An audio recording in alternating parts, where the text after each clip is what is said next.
Congolaises, Congolais, mes très chers compatriotes. En ce jour solennel du 30 juin 2026, notre nation célèbre le 66e anniversaire de son accession à l'indépendance. 66 ans se sont écoulés depuis ce jour historique où le peuple congolais, après de longues années de domination coloniale, s'est levé dans sa dignité pour affirmer devant le monde son droit inaliénable à la liberté, à l'autodétermination et à la maîtrise de son destin. Le 30 juin n'est donc pas une simple date de notre calendrier républicain. Il est à la fois une mémoire, une promesse et une responsabilité. Il est la mémoire de celles et ceux qui, par leur courage et leur sacrifice, ont ouvert le chemin de notre liberté. Pour eux, l'unité, la dignité et la souveraineté du peuple congolais avaient plus de valeur que leur propre vie. Il est aussi la promesse faite à chaque génération de ne jamais renoncer à l'idéal d'un Congo libre, uni et souverain. Il est enfin une responsabilité, celle de protéger, d'approfondir et d'incarner chaque jour l'indépendance conquise par nos pères dans nos institutions, notre économie, notre diplomatie, notre défense nationale et notre engagement collectif au service de la République.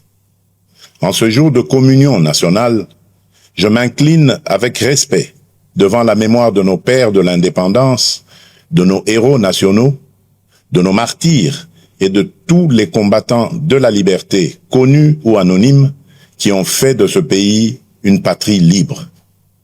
Je rends un hommage particulier à Joseph Kasavubu, à Patrice Emery Lumumba, ainsi qu'à tous les bâtisseurs de notre conscience nationale. Je rends également hommage à toutes les femmes et à tous les hommes qui, dans nos villages, nos villes, nos écoles, nos églises, nos administrations, nos mines, nos champs, nos marchés, nos entreprises et nos familles, continuent chaque jour par leur travail, leur courage et leur résilience de porter la République à bout de bras. Mes très chers compatriotes, cette année encore, notre fête nationale intervient dans un contexte grave. À l'est de notre pays, nos compatriotes continuent de subir les conséquences douloureuses de l'agression, de l'activisme des groupes armés, du terrorisme, des violences contre les civils, des déplacements forcés, des pillages, des prédations économiques et des violations répétées du droit international. Je pense en cet instant à nos frères et sœurs du Nord Kivu, du Sud Kivu, de l'Ituri, du Tanganyika, du Maniema et de toutes les zones meurtries par l'insécurité.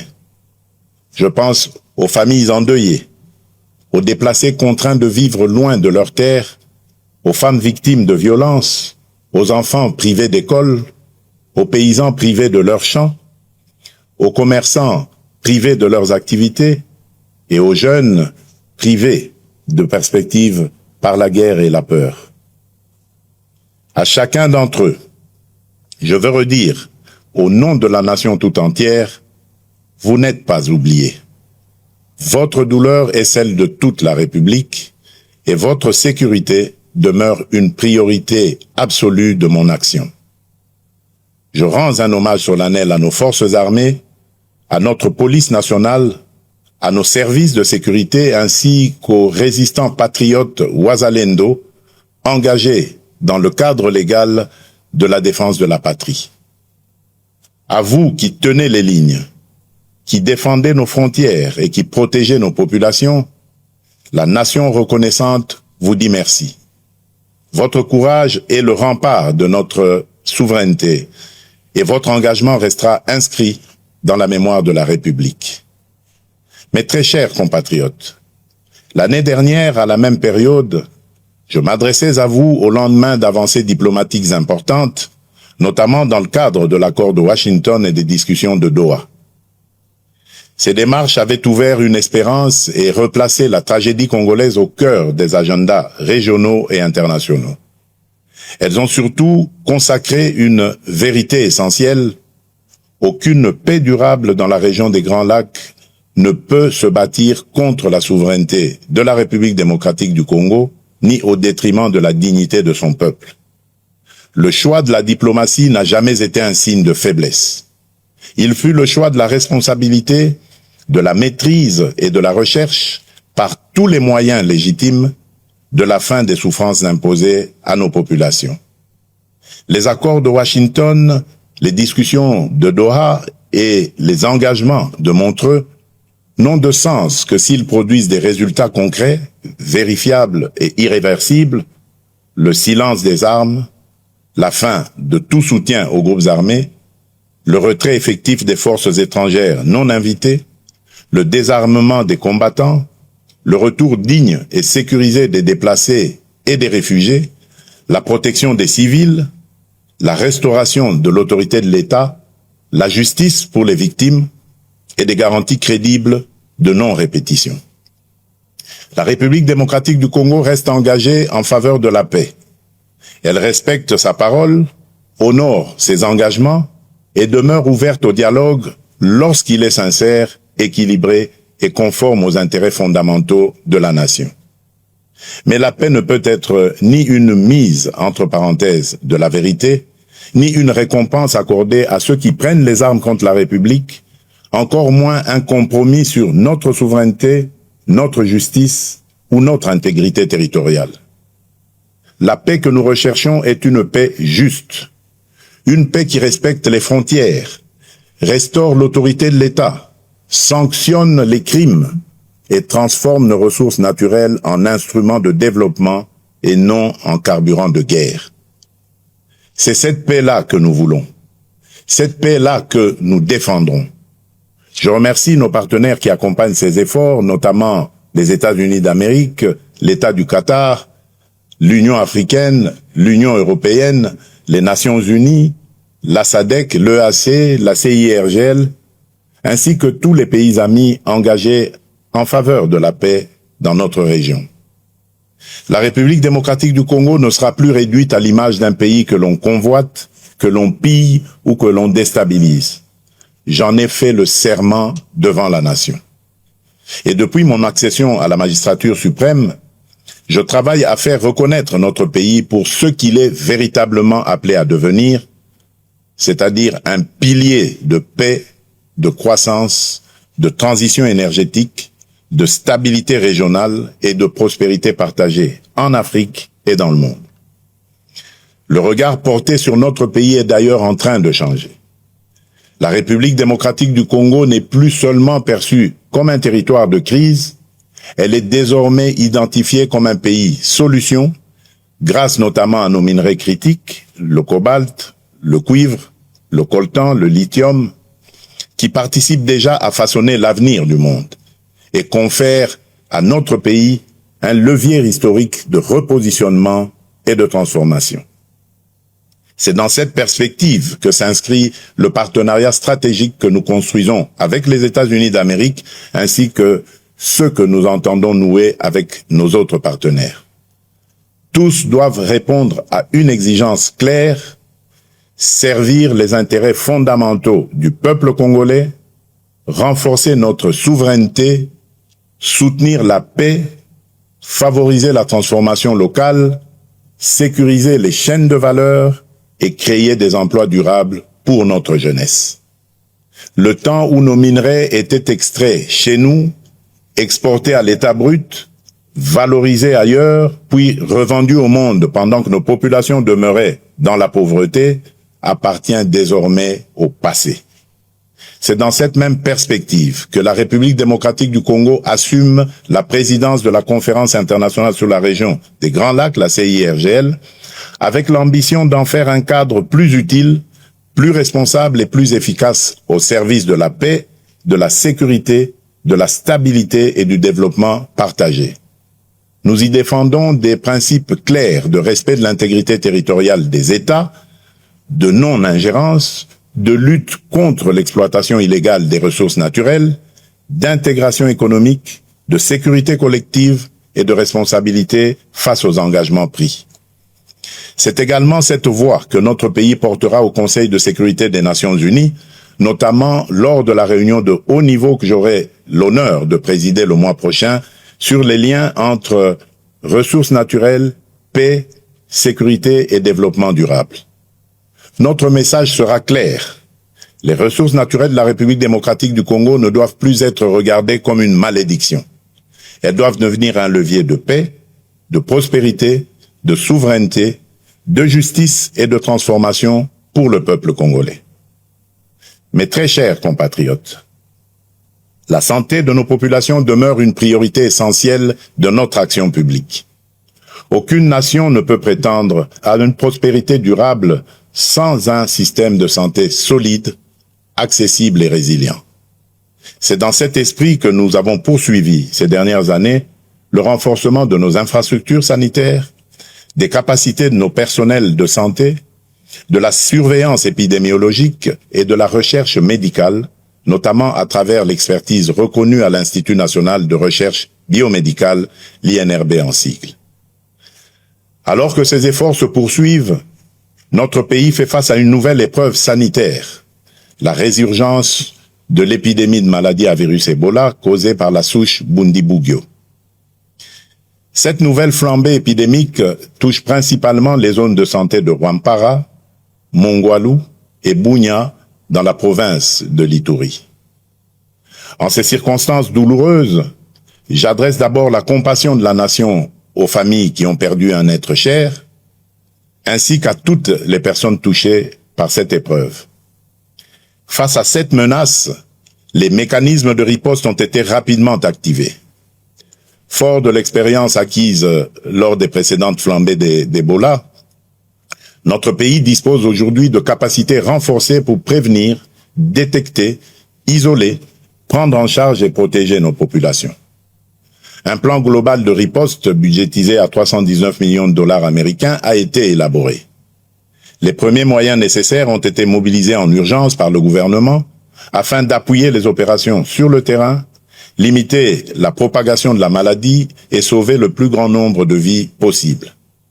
Je veux ici saluer le courage et le professionnalisme de nos médecins, chercheurs, infirmiers, techniciens de laboratoire, agents de santé communautaires, équipes de surveillance, autorités provinciales, autorités coutumières, partenaires techniques et financiers, ainsi que des communautés locales engagées dans cette riposte.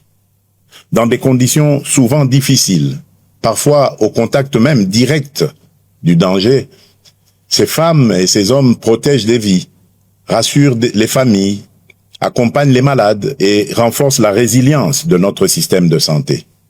Ils méritent la reconnaissance de toute la nation. J'appelle nos compatriotes vivant dans les zones concernées, ainsi que l'ensemble de la population, à demeurer vigilants, responsables et disciplinés. Ebola n'est ni une rumeur, ni une honte. C'est une urgence sanitaire qui exige responsabilité, solidarité et vérité. Je demande à chacune et à chacun de respecter les consignes des autorités sanitaires, d'observer les mesures d'hygiène, de signaler immédiatement tout cas suspect, d'éviter les pratiques à risque et de ne pas céder à la désinformation. Dans cette épreuve, notre force résidera dans la confiance, la discipline collective, la solidarité nationale et la capacité de l'État à agir rapidement, efficacement et au plus près des populations. Mes très chers compatriotes, en ce jour particulier, je voudrais m'adresser à toutes les Congolaises et à tous les Congolais au-delà des convictions, des sensibilités et des appartenances politiques. Notre pays traverse des débats politiques importants. Cela est normal dans une démocratie vivante. Le débat est légitime, le désaccord est naturel, la contradiction est utile lorsqu'il s'exprime dans le respect de la République, de ses institutions, de ses lois et de l'intérêt supérieur de la nation. Je veux cependant rappeler un principe essentiel: aucune ambition personnelle ou partisane ne vaut plus que la paix de tous. Aucune divergence politique ne doit être plus forte que l'unité de la République. Aucune stratégie de conquête ou de contestation du pouvoir ne doit fragiliser la souveraineté du peuple congolais. J'entends les discussions suscitées autour de la Constitution et des réformes institutionnelles. Dans une démocratie, aucune question d'intérêt national ne doit être confisquée ni interdite de réflexion. Mais dans le même temps, aucun débat touchant au pacte fondamental de la nation ne peut être conduit dans la précipitation, la manipulation ou l'obsession politicienne. La Constitution n'est ni un instrument de circonstance, ni un objet de convenance. Elle organise notre vie commune, garantit l'équilibre de nos institutions, consacre les droits du peuple et protège la stabilité de la République. En débattre exige donc sérénité, rigueur, transparence et sens élevé de l'intérêt général. Ma responsabilité comme chef de l'État et garant de la nation est de veiller à ce que les débats engageant l'avenir du pays se tiennent dans le respect de la Constitution, de l'État de droit, des institutions et de la souveraineté populaire. Elle est aussi d'écouter, d'apaiser, de clarifier et, lorsque cela s'impose, de rechercher les voies d'un consensus national responsable. S'agissant de la loi référendaire adoptée par les deux chambres du Parlement, je tiens à rappeler qu'elle relève du fonctionnement normal de nos institutions et du principe de séparation des pouvoirs. Dans une république démocratique, le Parlement débat, délibère et légifère. Le président de la République, garant du bon fonctionnement des institutions, exerce les prérogatives que lui confère la Constitution. Les juridictions compétentes, quant à elles, veillent au respect de l'ordre constitutionnel et de l'état de droit. C'est dans cet esprit de coopération interinstitutionnelle et de respect de l'état de droit que j'ai déféré cette loi à la Cour constitutionnelle aux fins d'examen de sa constitutionnalité avant sa promulgation éventuelle conformément à l'article 160 alinéa 3 de notre Constitution. Cette démarche procède d'une conviction républicaine profonde. Dans une démocratie, aucune décision, aussi importante soit-elle, ne saurait s'affranchir des règles, des procédures et des garanties que nous impose la loi fondamentale. La République ne ferme pas la porte à aucun de ses enfants d'ailleurs, dès lors qu'ils choisissent la voie de la paix, du dialogue, du respect des institutions et de la loyauté envers la nation. Mais le dialogue ne peut être détourné de son sens. Il ne saurait devenir un instrument de pression, de contournement des institutions ou de remise en cause de la volonté du peuple telle qu'elle s'exprime conformément à la Constitution et aux lois de la République. Le peuple congolais est le seul souverain. Nul ne peut parler durablement au nom de la nation contre la nation elle-même. Nul ne peut prétendre défendre la démocratie tout en refusant les principes qui la fondent, à savoir le débat libre, le respect des institutions, la séparation des pouvoirs, la souveraineté populaire et la responsabilité devant le peuple. À ce stade, je voudrais surtout insister sur un point avec la plus grande fermeté: le recours à la violence, aux armes, à la haine, à la désinformation ou à toute forme d'atteinte à notre souveraineté et à notre intégrité territoriale ne saurait constituer un mode d'expression politique. Il ne peut en aucun cas ouvrir un droit particulier à la négociation, ni placer ceux qui menacent la République au-dessus de ceux qui respectent ses lois. Nous pouvons débattre, diverger et nous opposer dans le cadre républicain. Mais nous n'avons pas le droit d'affaiblir la nation au moment où elle fait face à des menaces existentielles. Face aux défis qui pèsent sur notre pays, l'unité nationale n'est pas une option, elle est une exigence historique, elle est un impératif absolu. J'appelle donc les acteurs politiques, de la majorité comme de l'opposition, les responsables sociaux, religieux, économiques, médiatiques et associatifs, ainsi que l'ensemble de la société civile, à faire preuve de hauteur, de retenue et de responsabilité. Mes très chers compatriotes, au milieu des épreuves que traverse notre nation, cette année nous aura également offert un puissant motif de fierté collective. Nos léopards viennent d'écrire une page historique du football congolais. 52 ans après notre dernière participation à une Coupe du Monde, ils ont non seulement ramené la République démocratique du Congo sur la scène mondiale, mais ils viennent aussi de franchir, avec courage et panache, un cap inédit de notre histoire sportive. Par leur brillante victoire face à l'Ouzbékistan, sur le score de 3-1, nos léopards se sont qualifiés pour la phase à élimination directe, offrant à notre peuple une joie immense, une émotion rare et une fierté qui dépasse le seul cadre du sport. Au-delà du résultat, cette victoire porte une signification profonde. Elle nous rappelle qu'aucun objectif n'est hors de portée lorsque la discipline, le travail, la solidarité et la foi en nos propres forces se conjuguent.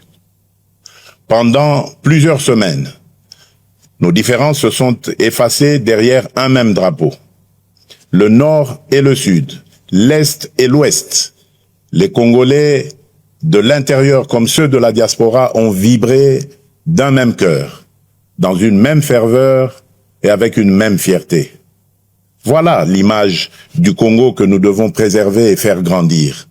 Un Congo uni, ambitieux, résilient et déterminé à tenir son rang parmi les nations. Par leur courage, leur combativité et leur attachement au maillot national, nos léopards ont rappelé au monde que la République démocratique du Congo ne se résume pas à ses crises. Le Congo, c'est aussi le talent, l'audace, la discipline, la résilience et cette capacité de croire jusqu'au bout, même lorsque le chemin semble difficile. J'adresse, au nom de la nation, mes chaleureuses félicitations aux joueurs, au staff technique, aux dirigeants sportifs, à la fédération, aux supporters, ainsi qu'à toute la jeunesse congolaise qui s'est reconnue dans cette magnifique aventure. À nos léopards, qui s'apprêtent désormais à défier l'Angleterre en 16e de finale, je veux adresser un message simple.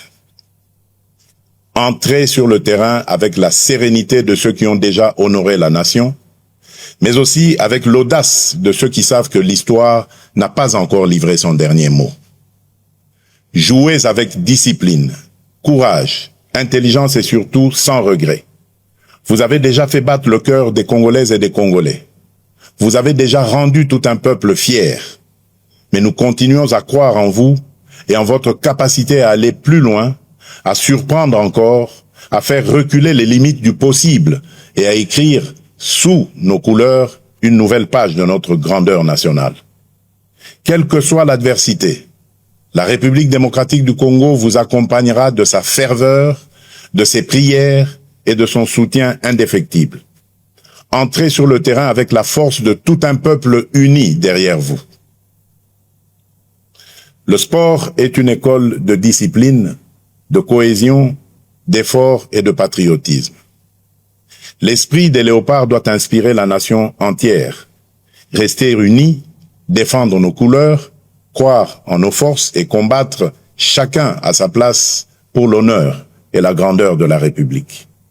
Dans le même élan, je rends hommage à nos artistes, nos scientifiques, nos chercheurs, nos entrepreneurs, nos créateurs ainsi qu'à toutes les femmes et à tous les hommes qui, par leur talent, leur travail et leur excellence, contribuent au rayonnement de la République démocratique du Congo à travers le monde. Mes très chers compatriotes, 66 ans après l'indépendance, la République démocratique du Congo demeure debout. Debout malgré les guerres, les convoitises, les blessures de l'histoire et les épreuves traversées. Debout surtout parce que son peuple n'a jamais cessé de croire en lui-même, en sa dignité et en son destin. Cette force intérieure, cette capacité à résister et à se relever constitue l'une des plus grandes richesses de notre nation. Et aujourd'hui, plus que jamais, notre responsabilité est d'aller plus loin. L'indépendance politique fut une conquête historique. Notre devoir désormais est d'en faire une souveraineté pleinement vécue, concrète et irréversible. Une souveraineté sécuritaire, afin que plus aucun groupe armé, plus aucune force étrangère, plus aucun agenda extérieur ne puisse dicter sa loi sur une parcelle de notre territoire. Une souveraineté économique, afin que les ressources de notre sol et de notre sous-sol servent d'abord le développement de notre pays, la transformation de notre économie, la création de valeurs locales, l'émergence de champions nationaux et le bien-être de notre peuple. Une souveraineté numérique, afin que l'identité de nos citoyens, les données de notre pays et les services publics de notre État soient protégés, modernisés et mis au service des Congolaises et des Congolais. Une souveraineté diplomatique enfin, afin que la République démocratique du Congo parle au monde avec respect, clarté, dignité et fermeté. Voilà le sens profond que je donne à cette célébration, faire du 30 juin non seulement un moment de mémoire, mais aussi un appel au sursaut national. Notre République est une maison commune. Chacun y a des droits, des devoirs, une dignité à protéger et une responsabilité à assumer. C'est pourquoi nous devons regarder au-delà des urgences du moment et préparer avec méthode et détermination le Congo de 2030, de 2040 et de 2050. Le Congo que nous voulons léguer à nos enfants est un Congo en paix, moderne, prospère et respecté, un Congo où chaque enfant accède à une éducation de qualité, où chaque famille bénéficie de soins dignes, où chaque jeune peut trouver sa place, exercer son talent et réaliser ses ambitions, un Congo où les richesses nationales se transforment en emplois, en infrastructures, en services publics et en mieux-être pour le peuple. Ce Congo ne se construira ni par la résignation, ni par la division, ni par l'attente passive. Il se construira par le travail, la discipline, l'unité, la probité et le sursaut patriotique. Chaque Congolaise et chaque Congolais a une part à prendre dans cette œuvre nationale. L'enseignant qui forme avec conscience, le soldat qui protège avec honneur, le policier qui sécurise sans abuser, le médecin qui soigne avec dévouement, le fonctionnaire qui sert avec probité, le magistrat qui rend justice avec indépendance, l'entrepreneur qui crée des emplois, le jeune qui innove, les parents qui éduquent dans les valeurs, le citoyen qui respecte la loi et protège le bien public, la diaspora qui investit, transmet et valorise le pays. Comme le rappelait Nelson Mandela, avec la liberté viennent les responsabilités. Notre indépendance nous a donné une nation à aimer.